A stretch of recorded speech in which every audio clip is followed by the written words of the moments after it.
अस्सलाम वालेकुम स्टूडेंट्स, मैं हूं आपका फ़िज़िक्स टीचर मुस्तजाब हैदर। आज हम फ़िज़िक्स फर्स्ट ईयर का चैप्टर नंबर 7 स्टार्ट करने जा रहे हैं, जिसका नाम है ऑसिलेशंस। बहुत ही इंटरेस्टिंग चैप्टर है जिसमें हम ऑसिलेशंस को सीखेंगे, इससे रिलेटेड बहुत सारे फिनोमिना डिस्कस करेंगे और बहुत सारी इंटरेस्टिंग एप्लीकेशंस जो हैं उनको भी स्टडी करेंगे।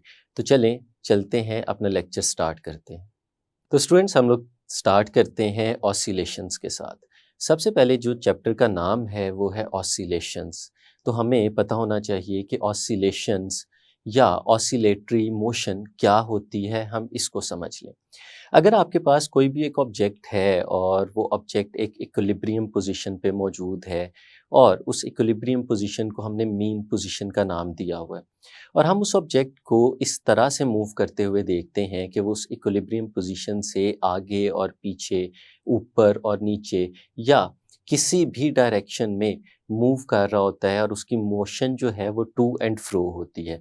यानी वो मीन पोजीशन से आगे पीछे मूव कर रहा है या मीन पोजीशन से ऊपर या नीचे मूव कर रहा है।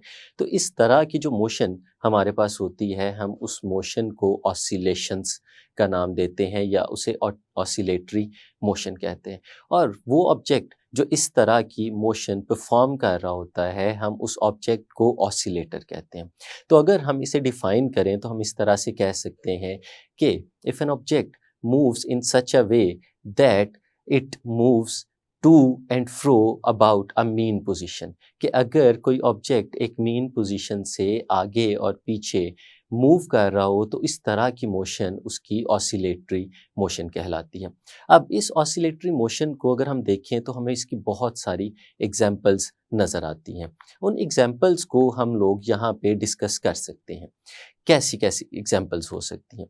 फॉर एग्जाम्पल, अगर आपके पास एक स्प्रिंग हो और उस स्प्रिंग को आप एक रिजिड सपोर्ट के साथ वर्टिकली हैंग कर दें, आप उस स्प्रिंग को लटका देते हैं नीचे की तरफ। अब वो लटका हुआ जो स्प्रिंग है, अगर उसके ओपन एंड के ऊपर आप एक मैस सस्पेंड कर दें, मैस लटका दें, तो इस तरह का जो एक सिस्टम हमारे पास बनता है, हम इसे कहते हैं कि ये एक vertically suspended mass spring system है, जिसमें स्प्रिंग का ऊपर वाला एंड जो है वो किसी रिजिड सपोर्ट के साथ जुड़ा हुआ है और उसका जो नीचे वाला एंड है उस पे हम लोगों ने एक मैस को उसके साथ बांध के लटका दिया हुआ है। अब अगर इसको देखें तो ये सिस्टम एक मीन पोजीशन पे स्टैटिक फॉर्म में हमारे पास मौजूद होगा। ये बिल्कुल मूव नहीं कर रहा होगा अगर हमने इसको डिस्टर्ब नहीं किया हुआ।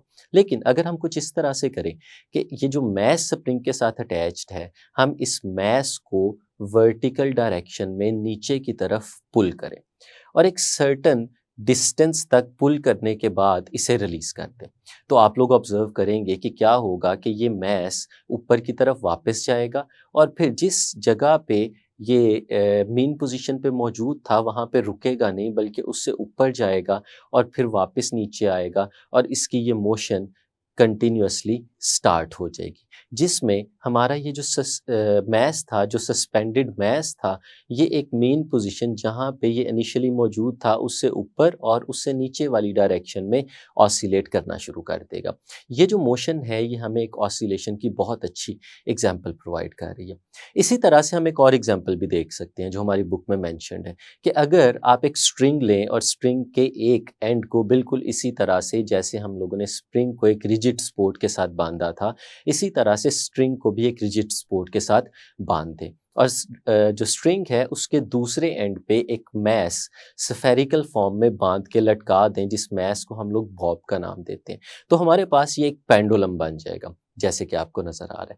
अब अगर इस पेंडुलम में मौजूद बॉब को आप होल्ड करें और किसी एक डायरेक्शन में डिस्प्लेस करने के बाद रिलीज कर दें, तो आप ऑब्जर्व करेंगे कि क्या होगा कि ये जो मैस आपने इसके साथ रिलीज किया है वो वापस जाएगा मेन पोजीशन की तरफ, लेकिन ये भी मेन पोजीशन पे रुकेगा नहीं बल्कि उससे और आगे चला जाएगा और फिर वापस मेन पोजीशन की तरफ आएगा और फिर वो कंटिन्यूअसली लेफ्ट और राइट डायरेक्शन के अंदर आगे और पीछे की तरफ टू एंड फ्रो मूव करना शुरू कर देगा अपने उस मेन पोजीशन के आगे और पीछे जहाँ पे वो इनिशियली मौजूद था। तो ये भी हमें एक एग्जाम्पल प्रोवाइड कर रही है ऑसिलेटरी मोशन की। इसी तरह से हमारी बुक में दो और एग्जांपल्स भी मेंशन की गई हैं, जैसे कि अगर आपके पास स्टील का एक रूलर मौजूद हो, तो उस रूलर को आप वर्टिकली प्लेस करें और उसके बॉटम वाले एंड को किसी भी रिजिड सपोर्ट के साथ क्लैंप कर दें, नीचे से उसको आप सख्ती से पकड़ लें, तो आपके पास वो जो रूलर है स्टील का, वो बिल्कुल वर्टिकल फॉर्म में मौजूद होगा। और फिर उसका अपर एंड जो कि आपने क्लैंप नहीं किया हुआ, अगर आप उस पे फोर्स लगा के उसे उस डिस्टर्ब करते हैं, तो वो क्या होगा, वो भी बिल्कुल उसी तरह से अपनी मीन पोजीशन से आगे और पीछे, लेफ्ट और राइट डायरेक्शन में ऑसिलेट करना शुरू कर देगा। तो ये भी एक एग्जांपल हो गई हमारे पास ऑसिलेटरी मोशन की। हमें पता है हर उस चीज़ को हम पीरियोडिक कहते हैं जो एक सर्टेन इंटरवल ऑफ टाइम के बाद अपने आप को दोहराना शुरू कर दे, अपने आप को रिपीट करना शुरू कर दे, तो वो पीरियोडिक होती है। तो यहाँ पे भी ऑसिलेशन इस तरह से हो रही है कि ऑसिलेशन स्टार्ट हुई है और उसके बाद वो कंटिन्यूसली अपने आप को दोहराती जा रही है, अपने आप को रिपीट करती जा रही है। तो फिर ये जो ऑसिलेशन हमारे पास हुई, हम इस ऑसिलेशन को नाम देते हैं पीरियोडिक ऑसिलेशन का। तो अगर हम इसको डिफाइन करें तो हम कुछ इस तरह से डिफाइन कर सकते हैं कि the oscillatory motion is called periodic when it repeats itself after equal interval of time. तो अगर कोई इस तरह की ऑसिलेटरी मोशन हमारे पास आ जाए जो इक्वल इंटरवल ऑफ टाइम के बाद अपने आप को रिपीट करना शुरू कर दे, तो इस तरह की मोशन को हम लोग पीरियोडिक ऑसिलेटरी मोशन का नाम देते हैं। और इस चैप्टर में हम लोगों ने डिस्कस भी लार्जली इस ऑसिलेशन को इसी कॉन्टेक्स्ट में करना है जो कि पीरियोडिक ऑसिलेशन कहलाती है। तो आगे चलते हैं फर्दर और हम देखते हैं कि ये ऑसिलेशन होती क्यों है। अभी तो हमने मेयर एग्जाम्पल्स देखी, हमने सिर्फ ये देखा कि ये चीज़ें ऑसिलेट कर रही थी, जब हमने इनको इनकी मेन पोजीशन से डिस्टर्ब किया तो इन्होंने ऑसिलेट करना शुरू कर दिया। लेकिन एक क्वेश्चन जहन में आता है कि ये ऑसिलेशन क्यों करती हैं, क्या वजह है, कौन सी चीज़ है जो ये ऑसिलेशन कॉज करती है।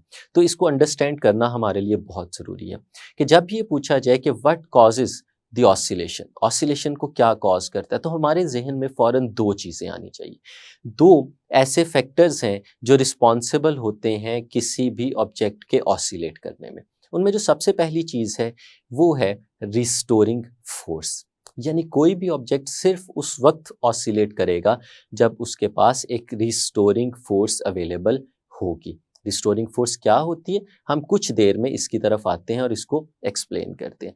और जो दूसरी चीज़ रिक्वायर्ड है ऑसिलेशन के लिए वो है इनर्शिया, यानी जो भी ऑब्जेक्ट ऑसिलेट कर रहा है उस ऑब्जेक्ट का इनर्शिया होना चाहिए।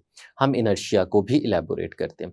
तो व्हाट कॉजेज द ऑसिलेशन, इसका आंसर बहुत सिंपल है कि दो चीज़ें होंगी तो फिर हमारे पास ऑसिलेशन होगी। पहली चीज़ हमारे पास क्या है, रिस्टोरिंग फोर्स, और दूसरी चीज़ हमारे पास क्या है, इनर्शिया। पहले हम इनर्शिया को डिस्कस करते हैं और फिर हम रिस्टोरिंग फोर्स की तरफ जाते हैं। इनर्शिया का कॉन्सेप्ट आपने छोटी क्लासेस में भी लिया था और फर्स्ट ईयर के चैप्टर नंबर 3 के अंदर भी आप इसे डिस्कस कर चुके हैं, लेकिन हम यहाँ पे इसको थोड़ा सा रिव्यू की फॉर्म में डिस्कस करते हैं ताकि हमें समझना आसान हो जाए, इस आर्टिकल को बेहतर अंदाज में समझ सके। इनर्शिया क्या होता है, इसको एक एग्जांपल से समझते हैं।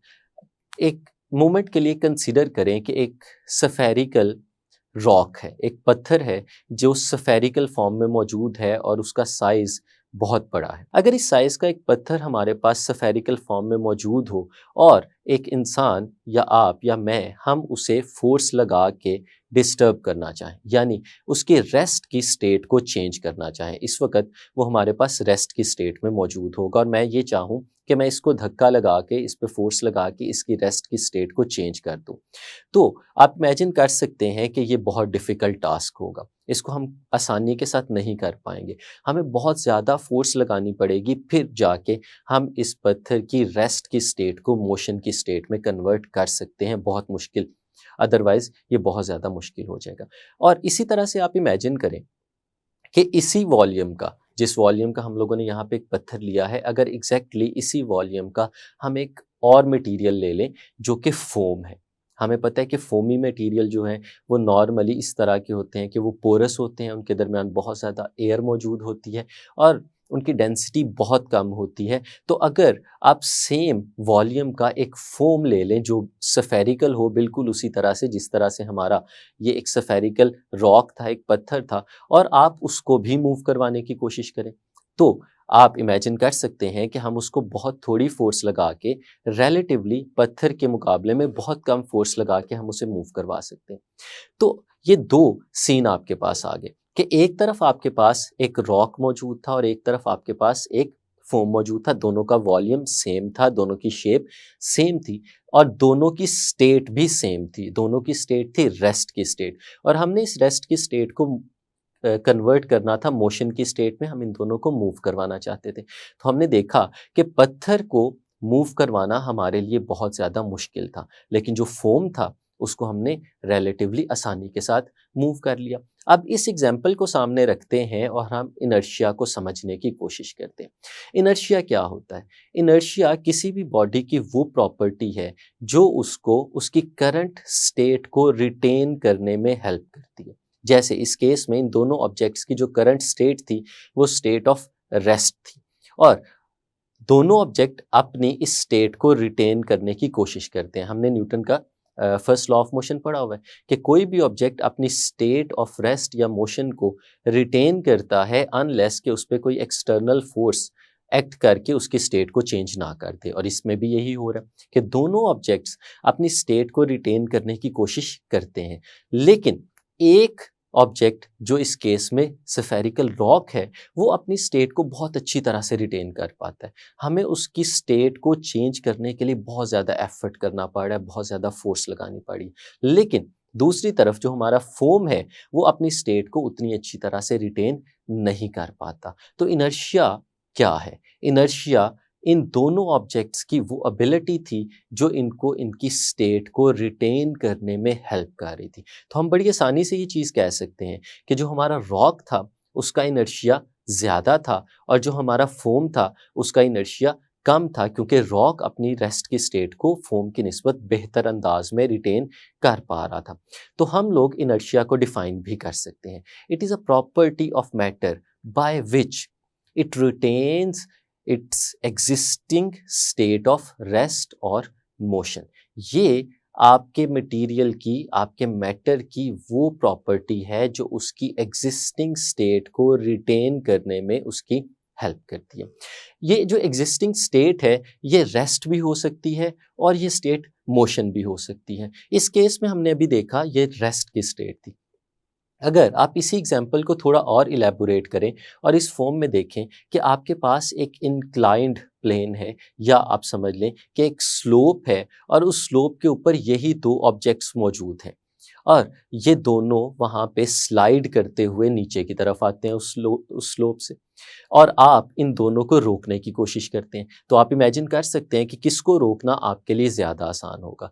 बहुत मुश्किल क्वेश्चन नहीं है, हम बहुत आसानी से इस चीज़ को इमेजिन कर सकते हैं कि वो जो फोम है अगर वो स्लोप से, ढलवान से नीचे की तरफ स्लाइड करता हुआ आ रहा है तो हम उसको रिलेटिवली आसानी से कम फोर्स लगा के रोक सकते हैं। लेकिन जो ये रॉक होगा अगर ये स्लाइड करता हुआ नीचे की तरफ आ रहा होगा तो हमारे लिए इसको रोकना बहुत ज़्यादा मुश्किल होगा। तो जिस तरह से इन दोनों ऑब्जेक्ट्स ने अपनी रेस्ट की स्टेट को रिटेन करने की कोशिश की थी, उसी तरह से ये अपनी मोशन की स्टेट को भी रिटेन करने की कोशिश कर रहे हैं। और कौन ज़्यादा अच्छी तरह से उस स्टेट को रिटेन कर पाया? इस केस में भी हम देखते हैं कि जिसका मैस ज़्यादा था वो स्टेट को ज़्यादा अच्छे से रिटेन कर पाया।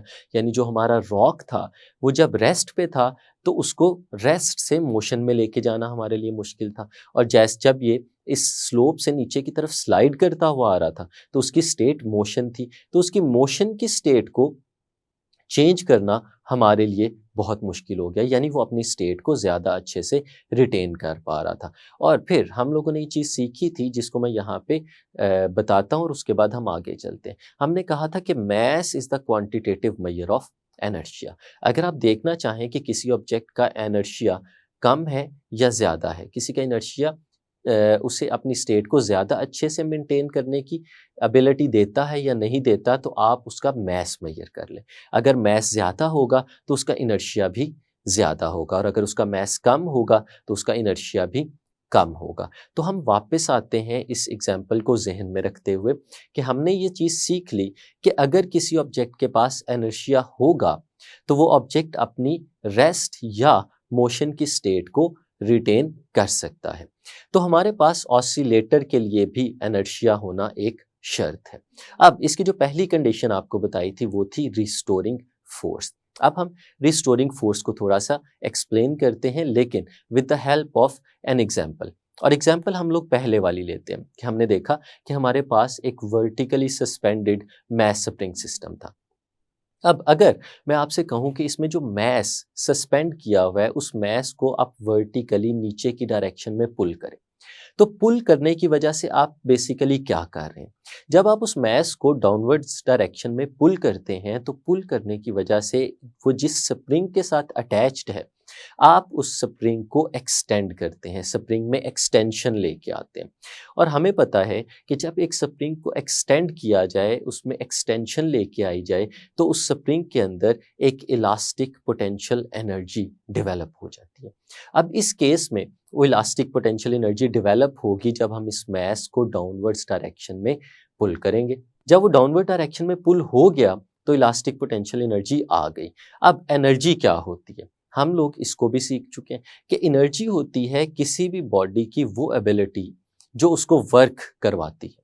The ability of a body to do work, the capacity of a body to do work is called energy. अब जब आपने उस मैस को नीचे की तरफ खींचा तो आपने मैस के साथ साथ स्प्रिंग को भी नीचे को खींच लिया।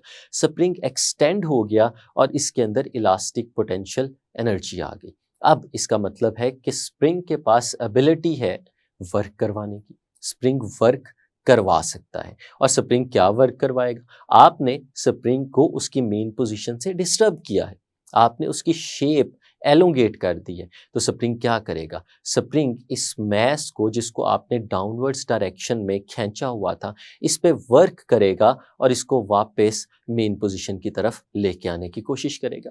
अब जो मेन पोजीशन की तरफ लेके आ रहा है तो हमें पता है कि अगर ऑब्जेक्ट की डायरेक्शन को चेंज करके उसे एक्सेलरेट करवाना हो तो उस पर फोर्स रिक्वायर्ड होती है। तो ये जो स्प्रिंग वर्क कर रहा है और उस वर्क में फोर्स की वजह से डिस्प्लेसमेंट हो रही है, तो वो फोर्स जो इस मैस को वापस अपनी मेन पोजीशन की तरफ लेके आ रही थी वो फोर्स रिस्टोरिंग फोर्स कहलाती है। अगर हम इस चीज़ को सामने रख के रिस्टोरिंग फोर्स को डिफाइन करने की कोशिश करें तो रिस्टोरिंग फोर्स क्या होती है? रिस्टोरिंग फोर्स एक ऐसी फोर्स को कहते हैं जो किसी भी ऑब्जेक्ट को उसके मेन पोजीशन की तरफ वापस लेके जाती है, मेन पोजीशन पे रिस्टोर करती है। जैसे कि आपको नाम से पता चल रहा है रिस्टोर कर रही है, यानी उसकी जो इक्विलिब्रियम पोजीशन थी ये उसे रिस्टोर करने की कोशिश करती है। तो अगर हम इस मैस को डाउनवर्ड डायरेक्शन में पुल करके एक सर्टेन पोजीशन पे ले आए थे तो हमारे स्प्रिंग के पास एक इलास्टिक पोटेंशियल एनर्जी आ गई थी और उस इलास्टिक पोटेंशियल एनर्जी को यूज करते हुए हमारे इस स्प्रिंग ने उस मैस को वापस मेन पोजीशन की तरफ लेके आने की कोशिश की और उस पे जो फोर्स लगाई वो फोर्स रिस्टोरिंग फोर्स कहलाती है। अब फर्दर आगे चलते हैं। वो रिस्टोरिंग फोर्स तो इसलिए लग रही थी कि आपके ऑब्जेक्ट को मेन पोजीशन पे ले आए, लेकिन हम देखते हैं कि ऑसिलेशन में ऐसा नहीं होता कि हमारा ऑब्जेक्ट मेन पोजीशन पे आए और यहाँ पे रुक जाए। इस तरह तो नहीं होता, बल्कि हमारा ऑब्जेक्ट मेन पोजीशन से भी फर्दर आगे चला जाता है। इस केस में हमारा जो मैस है वो अपनी मेन पोजीशन से ऊपर की तरफ चला जाता है और स्प्रिंग को जो पहले एक्सटेंशन की फॉर्म में गया था वो अब कंप्रेशन की फॉर्म में चला जाता है। जिस स्प्रिंग को हमने एक्सटेंड किया था वो कंप्रेस हो जाता है। अब ऐसा क्यों होता है? हमने अभी देखा कुछ देर पहले कि दो चीजें हैं जो ऑसिलेशन को कॉज करती हैं। एक चीज थी इनर्शिया और एक चीज थी रिस्टोरिंग फोर्स। हमने रिस्टोरिंग फोर्स तो समझ ली क्या फोर्स है, ये वो फोर्स है जो उसे मेन पोजीशन की तरफ लेके आ रही है। अब जब वो मेन पोजीशन की तरफ इस ऑब्जेक्ट को लेके आने की कोशिश करेगी तो ये ऑब्जेक्ट एक्सेलरेट करेगा टुवर्ड्स मेन पोजीशन, लेकिन जब वो मेन पोजीशन पे पहुंचेगा तो रिस्टोरिंग फोर्स तो रुक जाएगी, रिस्टोरिंग फोर्स खत्म हो जाएगी क्योंकि उस फोर्स का काम यहां तक था ऑब्जेक्ट को मेन पोजीशन पे लेके आने का। लेकिन मेन पोजीशन तक लाते लाते हमारी वो फोर्स हमारे ऑब्जेक्ट को एक्सेलरेट करवा चुकी थी। अब अगर मैं पूछूं कि इस वक्त हमारे ऑब्जेक्ट की स्टेट क्या थी? तो इसकी स्टेट थी स्टेट ऑफ मोशन। तो हमारा ऑब्जेक्ट अपने इनर्शिया की वजह से उस स्टेट ऑफ मोशन को रिटेन करने की कोशिश करेगा। यानी हमारा ऑब्जेक्ट यहाँ पे रुकेगा नहीं। इसलिए नहीं रुकेगा क्योंकि उसका इनर्शिया उसे उसकी स्टेट ऑफ मोशन को रिटेन करने में मदद कर रहा होगा। तो हमारा ऑब्जेक्ट मीन पोजीशन पे रुकने की बजाय, हालांकि मीन पोजीशन पे रिस्टोरिंग फोर्स 0 हो चुकी है, हमारा ऑब्जेक्ट मीन पोजीशन पे रुकेगा नहीं, बल्कि अपने इनर्शिया की वजह से फर्दर ऊपर की तरफ मूव करना शुरू कर देगा। लेकिन जब वो ऊपर की तरफ मूव करेगा तो वो एक और काम भी करता जाएगा, और वो काम ये होगा कि वो हमारे स्प्रिंग को मेन पोजीशन से अपवर्ड डायरेक्शन में जाने के दौरान कंप्रेस कर रहा होगा। तो हम लोग जानते हैं कि चाहे एक्सटेंशन हो या चाहे कंप्रेशन हो, दोनों केसेस में हमारे स्प्रिंग के पास इलास्टिक पोटेंशियल एनर्जी आ जाती है। तो इस केस में भी यही होगा कि जब हमारा ऑब्जेक्ट ऊपर की तरफ जा रहा होगा, हमारा मैस ऊपर की तरफ जा रहा होगा, तो स्प्रिंग को कंप्रेस कर रहा है, और उस कंप्रेशन के दौरान हमारे स्प्रिंग में फिर से इलास्टिक पोटेंशियल एनर्जी स्टोर होती जा रही होगी, और फिर से एक रिस्टोरिंग फोर्स डेवलप होगी, और वो रिस्टोरिंग फोर्स आपके इस मैस को दोबारा से मेन पोजीशन की तरफ धकेलने की कोशिश करेगी। और ये फिर मेन पोजीशन पे आके रुकेगा नहीं। उसकी वजह फिर वही है, क्योंकि फिर से इसकी जो मेन पोजीशन पे पहुंचते पहुंचते स्टेट हो गई थी, वो थी स्टेट ऑफ मोशन, और अपने इनर्शिया की वजह से ये मेन पोजीशन से फर्दर नीचे जाएगा और स्प्रिंग को एक दफ़ा फिर एक्सटेंड कर देगा, और एक्सटेंशन की वजह से स्प्रिंग के पास एक दफ़ा फिर पोटेंशियल एनर्जी आ जाएगी। तो ये एक साइकिल चलना शुरू हो जाएगा, जिस साइकिल को अगर हम चंद जुमलों के अंदर समराइज करें तो कुछ इस तरह से है कि हमने मैस को डाउनवर्ड्स डायरेक्शन में पुल करने की वजह से स्प्रिंग के पास इलास्टिक पोटेंशियल एनर्जी प्रोवाइड कर दी।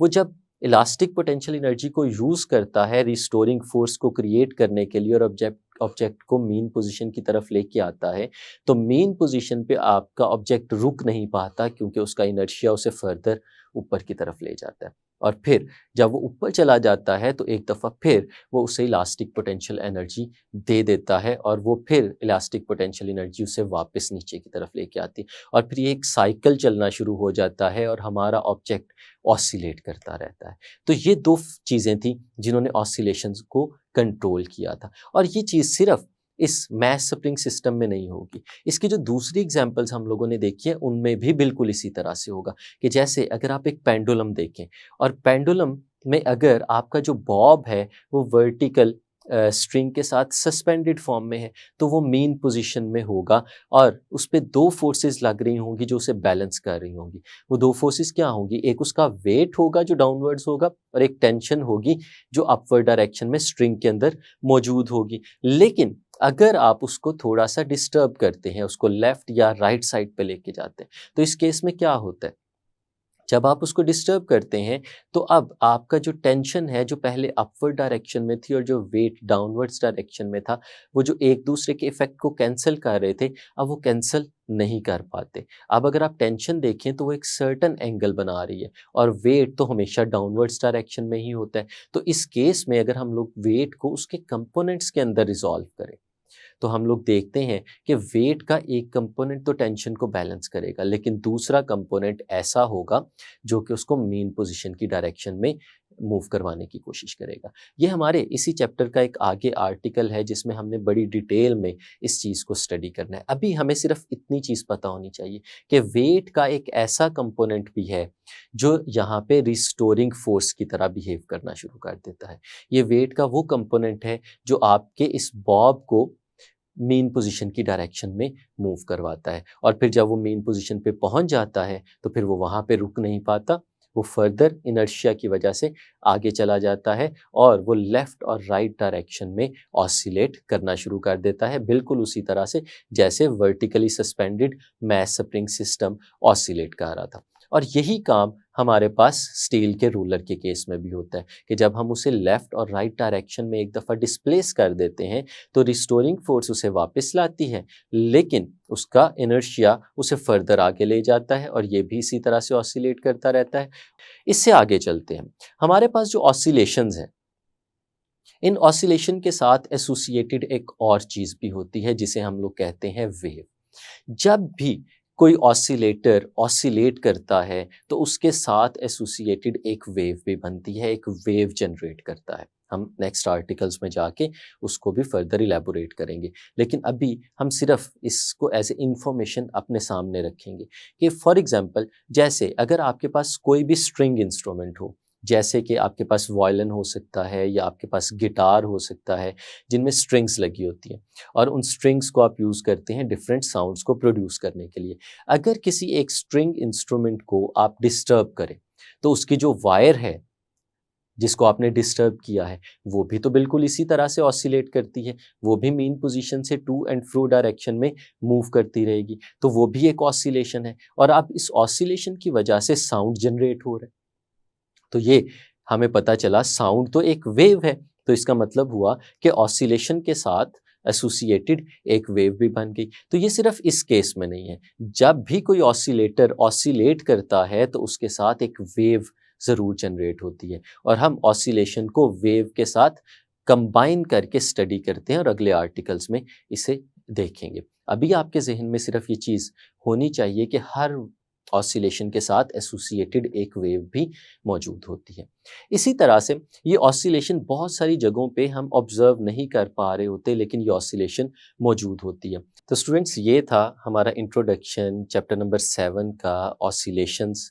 यकीनन आपको समझ आई होगी, आपने अच्छे से अंडरस्टैंड किया होगा। अब नेक्स्ट लेक्चर्स की तरफ जाएंगे और उनमें हम इसको फर्दर इलेबोरेट करेंगे। तब तक के लिए अल्लाह हाफिज़।